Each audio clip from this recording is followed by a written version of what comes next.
বিসমিল্লাহির রহমানির রহিম। আসসালামু আলাইকুম। কেমন আছেন আপনারা সবাই? আলহামদুলিল্লাহ, আমিও ভালো আছি। আজকে আপনাদের মাঝে আমি নিয়ে আসছি ফুলকপি, আলু, সিম দিয়ে কাতল মাছের ঝোলের রেসিপি। এখানে আমি কিছু পরিমাণ ফুলকপি নিয়ে নিয়েছি যেরকম কেটে, আর আমাদের দেশীয় সিম যেগুলো হয় পাতলা, সেটা আমরা এভাবে এক টুকরো করে কেটে নিয়েছি। আর আলু, নতুন আলু যেগুলো বের হয়েছে এরকম এক টুকরো করে এভাবে কেটে নিয়েছি, ছোট সাইজের আলুগুলো। আর তার সাথে লাগবে এখানে কাতল মাছ, আমি 3 পিস কাতল মাছ নিয়ে নিয়েছি, আপনারা যে কোনো মাছ নিয়ে নিতে পারেন। আর লাগবে এখানে পেঁয়াজ কুচি, ধনিয়ার গুঁড়ো আছে এখানে পরিমাণ মতো নেওয়া, জিরার গুঁড়ো আধা চা চামচ পরিমাণ, আদা রসুন বাটা আর কাঁচামরিচ। আর লাগবে লাল মরিচের গুঁড়ো, হলুদ গুঁড়ো এবং স্বাদ মতো লবণ। তাহলে চলো আমরা রান্না চলে যাই। এখন আমি চুলোর কাছে চলে আসছি। আমি কড়াই দিয়ে দিয়েছি চুলার মধ্যে। এখন আমি এর মধ্যে তেল দিয়ে দিব, কিছু পরিমাণ তেল দিয়ে দিলাম। তেলটা হালকা গরম হয়ে আসলে এর মধ্যে আমরা পেঁয়াজগুলো দিয়ে দেব। আমাদের যে পেঁয়াজ কুচিগুলো আছে সেটার মধ্যে দিয়ে দিচ্ছি। বিসমিল্লাহির রহমানির রহিম। পেঁয়াজটা বেশি লাল করার প্রয়োজন নেই, হালকা একটু নরম হয়ে আসলে তারপরে এর মধ্যে আমরা মশলাগুলো দিয়ে দেব। পেঁয়াজটা একটু ভাজা হোক। এখন আমি এর মধ্যে অল্প করে পানি দিয়ে দিব যেন মশলাগুলো পুড়ে না যায়। মশলাগুলো কষিয়ে নেব।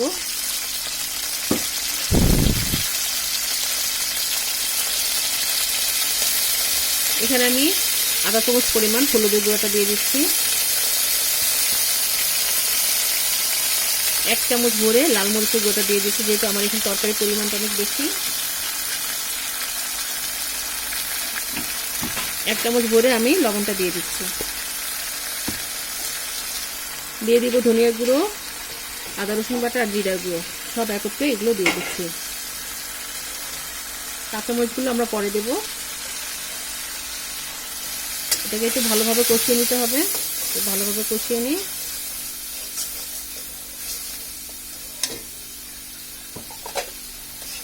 মশলাটা ভালোভাবে কষিয়ে নিলে যে কাঁচা স্মেলগুলো থাকে আদা রসুনের, সেটা থাকে না। আমাদের মশলাটা প্রায় কষানো হয়ে গিয়েছে। এখন এর মধ্যে যে তরকারিগুলো আছে, সবজিগুলো, সেটা এর মধ্যে দিয়ে দিচ্ছি। বিসমিল্লাহির রহমানির রহিম।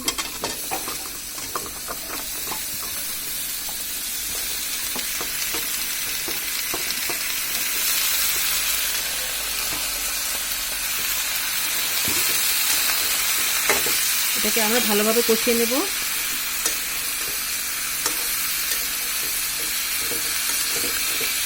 এটাকে এখন ভালোভাবে আমরা কষিয়ে নিচ্ছি। কষিয়ে তারপর আমরা এর মধ্যে পানিটা দিয়ে দিব। আমাদের সবজি থেকে প্রায় অনেকখানি পানি বের হয়েছে, যে দেখুন, এই যে দেখুন। ভালোভাবে আমরা কপিটাকে এখন কষিয়ে নিচ্ছি। সিম থেকে পানি ছেড়েছে প্রায় অনেকখানি, এই যে দেখুন। এখন এই পর্যায়ে আমি কিছু পানি দিয়ে দিব।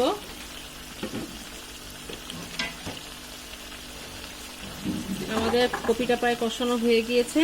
এখন পানি দিয়ে দিচ্ছি পরিমাণ করে, যেহেতু একটু মাখা মাখা ঝোল ঝোল থাকবে এটি।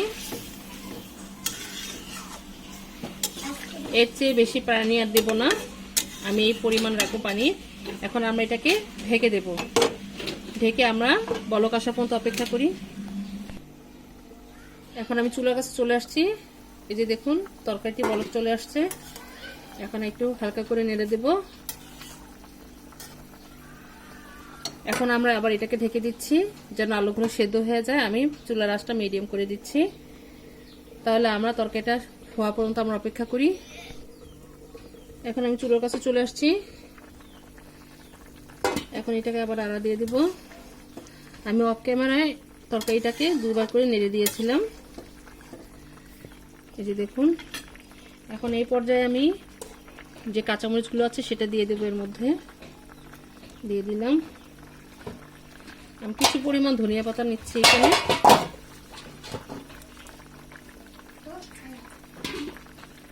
ধনিয়া পাতাটা সেটা আমি হাতে ছিঁড়ে দিব, আপনারা চাইলে কেটেও দিতে পারেন। আমি এখানে হাতে ছিঁড়ে দিচ্ছি। এই যে ছিঁড়া হয়ে গেছে। এখন আমি এটাকে আবার একটু ভালোভাবে নেড়ে দিচ্ছি। এখন আমাদের যে মাছগুলো আছে সেটা এর মধ্যে দিয়ে দিব। যে মাছগুলো আছে ভাজা মাছগুলো সেটা এর মধ্যে দিয়ে দিচ্ছি। আপনারা অন্য কোনো মাছ দিয়ে ওইটা রান্না করতে পারেন। এখন আমি চুলার আঁচটা বাড়িয়ে দিব।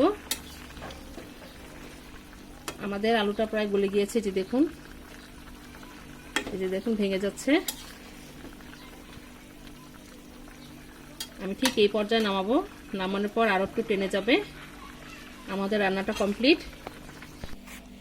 তৈরি হয়ে গেল আমাদের মজাদার ফুলকপি আলু সিম দিয়ে কাতল মাছের ঝোলের রেসিপি।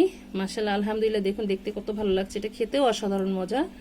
এই তরকারিটা আপনার গরম ভাত, সাদা রুটি, পরোটার সাথেও অসাধারণ লাগে খেতে। তো আমার এই রেসিপিটা একবার হলে তৈরি করবেন, ইনশাল্লাহ আপনাদেরটাও আর ভালো হবে। তো আমার এই ফুলকপির রান্নার রেসিপিটা আপনাদের কাছে কেমন লেগেছে আমাদেরকে অবশ্যই কমেন্ট করে জানাবেন। আর আমার জন্য দোয়া করবেন, আমি যেন আপনাদের মাঝে আরও রেসিপি নিয়ে আসতে পারি।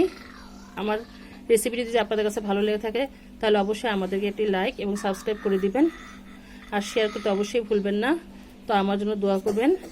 তো আপনারা যে যেখানে আছেন ভালো থাকেন, সুস্থ থাকেন। আল্লাহ হাফেজ।